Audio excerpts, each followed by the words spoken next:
sécuritaire afin de donner de nouvelles orientations pour le déploiement rapide de la force ouest africaine. Ils doivent convenir d'accélérer le déploiement de la mission internationale de soutien au Mali, MISMA, qui a reçu mandat de l'ONU pour aider le Mali à reprendre le contrôle du nord du pays. Le président tchadien Idriss Déby, dont le pays ne fait pas partie de la communauté économique des États de l'Afrique de l'Ouest, CEDEAO, mais qui a promis d'envoyer des troupes, et le ministre français des Affaires étrangères, Laurent Fabius, seront également présents. Le président de la République par intérim, le professeur Dioncounda Traoré, prend part à ce sommet. Nous y reviendrons plus en détail dans nos prochaines éditions avec nos envoyés spéciaux Idrissa Traoré et Mamadou Koné. Avant de s'envoler pour Abidjan, le président de la République par intérim, Dioncounda Traoré, a reçu hier matin 2 délégations. La première était conduite par le président directeur général de la CMDT Holding et la seconde par le président du Haut Conseil des Maliens de l'extérieur. Toutes les deux étaient venues magnifier leur solidarité envers le Mali. Ceci à travers la remise de chèques en guise de participation à l'effort de guerre. Le compte-rendu de Nyanya Aliou Traoré. Loin des yeux, mais près du cœur. La diaspora malienne plus que jamais attachée à la patrie mère qui traverse la période la plus difficile de son existence. Comme réponse à l'appel du chef de l'État, elle n'a pas lésiné sur les moyens. Le président du Haut Conseil des Maliens de l'extérieur, Habib Silla, qui réside au Gabon, a ainsi remis à l'État malien la somme de 100 millions de francs CFA comme contribution à l'effort de guerre. En tant que président des Maliens de l'extérieur, il m'a été chargé, donc par la diaspora, de venir non seulement dire au président que nous adhérons entièrement à sa déclaration, nous sommes concernés. Je vous assure que les Maliens de l'extérieur, ce que je viens de donner, c'est sûr que ce record va être battu avant 24 heures, je suis certain, parce que tous les Maliens sont engagés. Mais moi, en tant que président, il fallait que je vienne lancer les balles. Autre action patriotique, celle de la CMDT Holding. Son PDG, Salif Abdoulaye Sissoko, a remis au nom de la société 60 millions de francs CFA, 3 véhicules pick-up. Il a aussi promis le don de sang de 3500 travailleurs de la société. Nous étions interpellés, comme tout bon Malien, à réagir à cet appel du président de la République, pour qui connaît aujourd'hui la situation de notre pays et pour qui voit le niveau de mobilisation de la communauté internationale pour faire face à l'effort de guerre. Je pense qu'il était une bonne chose pour notre société, la CMDT et l'ensemble des travailleurs de la CMDT de venir réagir à cet appel du président de la République. Les 2 délégations n'ont pas manqué de rendre hommage aux soldats tombés sur le champ de l'honneur. Elles ont aussi fait part au président de leur disponibilité à œuvrer pour le retour de la paix et la sérénité dans notre pays. Oui, à la suite de ce dont le président du Haut Conseil des Maliens de l'extérieur, Habib Silla, rencontrera cet après-midi la presse pour un appel solennel à l'ensemble des Maliens de l'extérieur. C'est à 15h, tout près de la résidence de l'ambassade de Chine à Faso Kano. La libération des zones occupées se poursuit. Depuis jeudi soir, l'armée nigériane a commencé son débarquement avec un premier contingent d'une centaine d'hommes qui seront renforcés par un bataillon. La France, de son côté, renforce sa présence sur le théâtre des opérations au Mali avec l'arrivée des milliers d'hommes.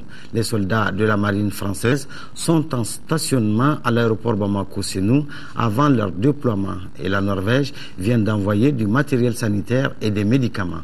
Mariam Sagara. L'aéroport Bamako-Sénou prend l'allure militaire par l'atterrissage et le décollage des avions militaires de l'Hexagone et de l'Afrique. Ce balai s'explique par la détermination des amis du Mali à mettre fin à une agression des djihadistes. Ainsi, l'armée nigériane a déployé presque un régiment dont le premier convoi a atterri à 20h45 sur le tarmac où l'attendait le commandant en chef des armées africaines et l'ambassadeur du Nigeria. My message to the Malians is that ce que nous attendons, qu'il y ait une confiance des Maliens envers nous et qu'ils nous amènent leur soutien aussi en termes d'amitié, en termes d'information. Comme ça, Dieu nous aidera à régler le problème une bonne fois pour toutes. Il n'y a pas de problème. Ces hommes seront bientôt rejoints par d'autres unités nigérianes et la logistique qui prévaut. La Norvège, quant à elle, a fait plusieurs rotations pour débarquer du matériel, des médicaments et des vivres. We are all Africans. We are all members of West Africa. Les Maliens, c'est nos frères. Les Maliens, c'est tout pour nous. Et pour toute la sous-région, il n'y a pas de Mali ou de Niger ou de Nigeria. Donc, nous, notre souci, c'est vraiment de rendre au Mali son intégrité territoriale. Il n'y a pas de différence entre nous. Something that will help their brothers, our brothers and our friends. À la suite de ces deux pays, la France a aussitôt débarqué un milieu de combattants de la marine, des hommes aguerris et déterminés qui promettent de donner aux Maliens leur liberté de mouvement, la paix et la sécurité sur toute l'étendue du territoire. On a été mis en alerte sur décision du président de la République française. Il y a maintenant une semaine, en 24 heures on était ici. Donc ça fait maintenant une semaine que mes hommes sont sur le territoire. Et notre mission, pour l'instant, c'est d'appuyer et d'avoir une force complémentaire à l'armée malienne. Ces hommes en stationnement n'attendent que leurs véhicules et équipements pour s'enfoncer dans la nature. Les gens qui sont ici sont des combattants. Vous imaginez bien qu'un dispositif comme ça ne se met pas en place en 5 minutes. Donc vous voyez, c'est un flot continu d'avions qui amènent du matériel. Donc tout notre matériel n'étant pas encore complètement arrivé, c'est pratiquement le cas pour toute la compagnie. Il nous manque encore un véhicule et nous serons en mesure de nous déployer où on voudra bien nous déployer. L'officier commandant s'est dit enthousiasmé par l'accueil à la malienne qui leur a donné du tonus à combattre sur le territoire malien. J'ai fait de nombreux pays africains. C'est la première fois qu'on est accueilli avec tant de chaleur, puisque au bout de 2 minutes, 1 heure où on était arrivé, l'armée malienne nous a amené un camion avec 200 matelas. Moi personnellement, je n'ai jamais vu ça. Je ne sais même pas si en France, ça serait aussi rapide que ça. Donc voilà, c'est un sentiment de joie, de sérénité et puis en même temps de sérieux, parce que c'est une mission qui risque d'être difficile et puis on l'accomplira comme on a accompli le reste ailleurs. Je suis très content d'être ici. Ces marines, agiles, entraînées et bien décidées, sont des élites qui peuvent se battre sous tous les cieux. Chez nous, ici, à l'ORTM, 11 agents ont fait valoir leur droit à la retraite. C'était hier après-midi. Le ministre de la Communication l'a rendu hommage. Le porte-parole du gouvernement a saisi cette opportunité pour lancer le nouveau site web de l'Office. Il est accessible au www.ortm.ml. Ibrahima Traoré nous présente la plateforme. Tapez www.ortm.ml, s'ouvre à vous désormais la fenêtre de l'Office de radiodiffusion télévision du Mali. Le site propose aux internautes la radio et la télévision nationale ainsi que la chaîne 2 en direct. On y trouve aussi des articles sur toute l'actualité nationale et internationale. En plus du journal télévisé, la plateforme présente des émissions phares comme le Mali 1 et Indivisible, Sur la ligne de front, l'interview de la semaine ou encore questions d'actualité et cybernétique. À tout cela s'ajoutent des messages de paix. Actualité oblige. Il était temps qu'on se donne cette fenêtre pour participer à cette véritable révolution de la communication. Alors si aujourd'hui on arrive à ce stade, je dis c'est bien heureux. Et beaucoup de courage et félicitations. Le Mali a aujourd'hui besoin de se faire entendre, de communiquer. Parce que le Mali aujourd'hui est un enjeu. Et si vous prenez toute la mesure de la situation, je ne peux qu'en être heureux. Le site web de l'ORTM, conçu par Famib Mali, met à la disposition des internautes un forum de discussion pour des critiques et suggestions. Auparavant, le ministre de la Communication a présidé la cérémonie qui marque le départ à la retraite de 11 agents de l'Office. Ils sont notamment techniciens, speakers en langue nationale ou animateurs. Le porte-parole du gouvernement leur a rendu hommage pour le service rendu à la nation. Des nouvelles de la ligne de front. Après la libération de Konna par les forces maliennes et françaises, d'importants matériels de guerre ont été saisis sur les terroristes. Les chefs du commandement d'opération de nos forces armées ont présenté à la presse nationale le butin de guerre. Les détails avec nos envoyés spéciaux Moussa Arimega, Aliou Touré et Bourama Diarra. C'est une armée malienne requinquée qui nous a reçus, presse malienne et presse internationale, à son quartier de commandement des opérations militaires sur la ligne de front. Autour du colonel-major Didier Dako, chef du commandement militaire, plusieurs officiers hommes de rang, fiers face à la réussite de ce qu'on appelle désormais ici la bataille de Konna. Compter et raconter fièrement entre soldats, repartis entre confidence et éclat de rire, nous voilà conduits par les officiers supérieurs pour la présentation du bulletin de guerre. C'est l'œuvre de l'armée malienne, des éléments de Sévaré, et ça c'est juste le début. Et ça va venir avec le temps. Il y a le colonel DJ Dako et autres qui étaient sur le terrain hier. Donc voilà un peu le résultat des combats de 2 jours. Les 8 véhicules ont été saisis hier et avant-hier. On voit que ces véhicules sont très sales. Oui, c'est des véhicules camouflés. Ça, c'est leur technique de camouflage pour pouvoir échapper à l'observation des avions. S'ils camouflent les véhicules comme ça, ils mettent des feuillages dessus pour que les avions en passant ne puissent pas faire attention à ces véhicules-là. Vraiment, Sévaré est en train de progresser très, très, très rapidement. Et ils sont à féliciter. Et les éléments sont très déterminés et très motivés. Et le moral est bon. Nous remercions encore l'armée française pour le moment pour son appui. L'armée française joue un grand rôle, et ce qui a permis quand même de faciliter la prise de ces bulletins. Les 8 véhicules, on a de l'armement lourd qu'ils ont utilisé. En fait, les 2 qui sont devant moi ici, c'est des canons de 14,5 monotubes qui sont montés sur véhicules. C'est des armes qui tirent jusqu'à des kilomètres, 2 à 3 kilomètres, ainsi de suite, avec des portées pratiques et des cadences de tir extraordinaires. Donc c'est des armes qui sont réellement des armes d'appui de ces éléments-là. Il y a des gens qui sont partis laisser leurs chaussures. Voilà, généralement en bon bambara, comme on le dit, voilà. Comme on le voit, la bataille de Konna a été rude, et même très rude. La riposte malienne sera cinglante. Et c'est le cas à Konna. À présent, au suivant. Oui, au suivant, Moussa Hari. En 5e région, les familles des déplacés des régions du Nord viennent de bénéficier de la part de la mission évangélique luthérienne de 14 tonnes de vivres d'une valeur de plus de 5 millions de francs CFA. La cérémonie de remise s'est déroulée ce jeudi sur le site d'hébergement des déplacés à Sévaré. Un reportage de Aminata Touré. Ils sont environ 300 ménages déplacés à bénéficier de 14 tonnes 750 kg de riz d'une valeur de plus de 5 millions de francs CFA. Le don est de la mission évangélique luthérienne au Mali à travers son programme de développement dans la région de Mopti. Dans le domaine de l'aide humanitaire, le PEDREM s'est fixé comme objectif d'apporter sa contribution aussi modeste qu'elle soit afin de répondre aux besoins urgents des familles déplacées de la région de Mopti. Nous, les responsables des déplacés du Nord, nous pouvons que remercier ce PEDREM, le comité de développement, le comité de crise. Les autorités administratives et régionales ont apprécié ce geste à sa juste valeur, tout en invitant les populations déplacées à garder l'espoir quant à la libération rapide des régions occupées.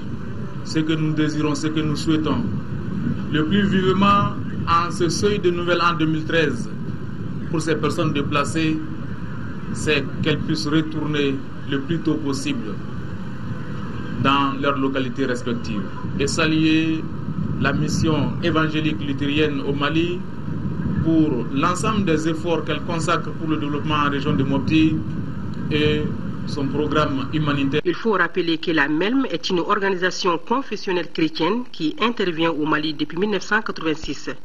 L'un de ses objectifs est de contribuer au développement économique et social de la région de Mopti. Les travaux de l'hôtel 5 étoiles, les 2 tours de l'ACI ont repris. Le ministre du Logement, des Affaires foncières et de l'Urbanisme s'est rendu sur le chantier pour faire le constat. David Sagara en a profité pour visiter le centre commercial qui a coûté à l'État plus de 10 milliards de francs CFA et qui n'est pas encore ouvert au public. Un reportage de Daouda Sidiki Diarra. Le ministre du Logement, des Affaires foncières et de l'Urbanisme est venu voir afin de se faire une idée des réalisations faites par la direction de l'ACI.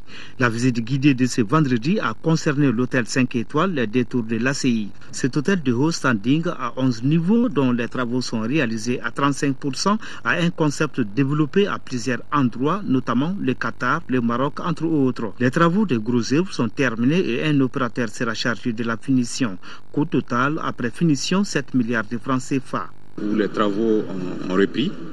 Je pense que c'est en train de continuer. Nous allons prendre des décisions avec l'ACI dans les jours à venir pour orienter, n'est-ce pas, l'exploitation. Je pense que les travaux sont en cours. Nous pensons que dans les meilleurs délais, l'hôtel peut être finalisé ou en tout cas utilisé à bon escient.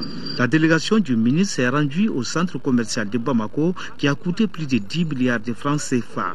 Doté d'un parking à double étage, ce centre commercial peut loger les grandes entreprises, les banques, les agences. Nous sommes en train de voir, selon l'autorisation du Conseil des ministres, comment effectivement orienter comme l'hôtel, son exploitation, peut-être sa vente, mais toujours avec le bénéfice de l'État malien. C'est ça la mobilisation des ressources pour soutenir, n'est-ce pas, nos forces armées de sécurité, mais aussi pour soutenir l'économie malienne qui doit continuer à vivre pour que ça ne soit pas encore d'autres fronts qu'on doit ouvrir au niveau de la population. Auparavant, le ministre a rencontré le personnel de la direction de l'ACI. Selon le ministre, la situation requiert une mobilisation autour des forces armées et de sécurité. Il a expliqué au personnel de l'ACI l'essence de l'état d'urgence, la contribution à l'effort de guerre. Je vous propose à présent un résumé de ce qui constitue l'essentiel de l'actualité africaine, avec pour commencer la visite du président somalien aux États-Unis d'Amérique, une première depuis 20 ans. Un président somalien à Washington, une première depuis plus de 20 ans. J'ai le plaisir d'annoncer que pour la première fois depuis 1991, les États-Unis reconnaissent le gouvernement de Somalie. Une reconnaissance politique et de nouvelles perspectives pour Hassan Sheikh Mahamoud. Il pourra désormais compter sur des aides financières américaines et internationales pour reconstruire son pays miné par la guerre, le chaos et les islamistes Shebab. Après plusieurs reports, ouverture au Rwanda du procès de l'ancien homme politique Léon Mugesera. La première audience est largement axée sur un discours anti-Tutsi prononcé en 1992 lors d'un rassemblement de son parti. Un discours très violent, considéré comme l'un des éléments déclencheurs du génocide de 1994 qui a fait au moins 800 000 victimes. Léon Mugesera vivait depuis plusieurs années avec sa famille au Canada avant d'être extradé en janvier dernier. Arrestation au Ghana de Charles Blé Goudé, un farouche partisan de l'ex-président ivoirien Laurent Gbagbo. L'ancien dirigeant des Jeunes Patriotes, en exil depuis plus d'1 an et demi, a été interpellé à Accra. Il est actuellement aux mains de la police ghanéenne. Charles Blé Goudé ne dispose pas de statut de réfugié politique. Il est visé par un mandat d'arrêt de la justice ivoirienne pour son implication dans la crise post-électorale de décembre 2010 qui a fait près de 3000 morts. En République démocratique du Congo, cérémonie à la mémoire de Patrice Lumumba, héros de l'indépendance congolaise assassiné il y a 52 ans. Hommage en présence du chef de l'État et de plusieurs responsables politiques. Plus d'un demi-siècle après la disparition du tout premier ministre congolais, la justice belge a décidé récemment de rouvrir le dossier. Un procès important pour la famille de Patrice Emery Lumumba qui a salué une courageuse initiative. Ouverture aujourd'hui de la Coupe d'Afrique des Nations en Afrique du Sud. Mais l'enthousiasme n'est pas au rendez-vous dans ce pays hôte de la CAN. Une compétition qui ne passionne pas les foules malgré les prix abordables des tickets. Pour trouver des signes de la CAN 2013, il faut aller jusqu'au stade. Ailleurs, aucun indice. Johannesburg se prépare en toute discrétion à ce grand rendez-vous du football. Rien à voir avec le Mondial 2010, déjà aux couleurs de l'Afrique du Sud. J'étais aussi en charge de la production pendant la Coupe du Monde. C'était évidemment un événement bien plus important organisé parce que c'était international. Mais celui-ci est aussi spécial. Seuls les pays africains participent au tournoi, mais ça ne veut pas dire que la compétition est moins bonne. Une compétition qui ne passionne pas les foules. Les billets ont du mal à se vendre, malgré des prix abordables, parfois 4 €. À l'Office de tourisme de Johannesburg, on s'est pourtant démené pour vendre l'image de la ville. Nous avons fait la promotion de la destination à travers le monde via la publicité et des visites dans les pays africains. Nous avons parlé de Johannesburg et de ce que la ville a à offrir. Ça n'a peut-être pas suffi. Ken Gregton gère une maison d'hôtes dans la banlieue de Johannesburg. Pour le mondial, il avait fait carton plein. Pour la CAN, les réservations se font attendre. Je pense que le fait qu'il y ait eu 2 CAN très rapprochées l'une de l'autre a dilué le côté exceptionnel de l'événement. La compétition se déroule 1 an après la précédente et non 2. La CAF souhaitait passer le tournoi en année impaire pour ne pas entrer en concurrence avec les euros et les mondiaux. Le marketing autour de la compétition n'a pas été très poussé et je crois qu'il aurait pu être meilleur. C'est dommage qu'il n'ait peut-être pas eu les ressources financières nécessaires et que le temps entre les 2 CAN ait été trop court pour réellement promouvoir l'événement et susciter l'intérêt du public. Un public qui sera sans doute au rendez-vous au moins demain pour la cérémonie d'ouverture. L'Afrique du Sud affrontera ensuite le Cap-Vert. Culture et effort de guerre, c'est dans un élan de patriotisme, de solidarité et d'humilité en un temps record que Fatoumata Diawara, dite Sia, a pu réunir une 50aine de voix d'artistes maliens pour contribuer à l'effort de guerre. Une initiative saluée par l'ORTM. Après ce journal, Adama Koité vous présentera ce clip pour la paix. C'est donc tout pour cette édition. Merci de votre aimable attention. Prochain rendez-vous d'info, 20h. Une pensée profonde pour tous nos compatriotes du Nord et pour tous ceux qui se battent pour la libération totale de notre pays. Excellent week-end à tous et à toutes. Au revoir.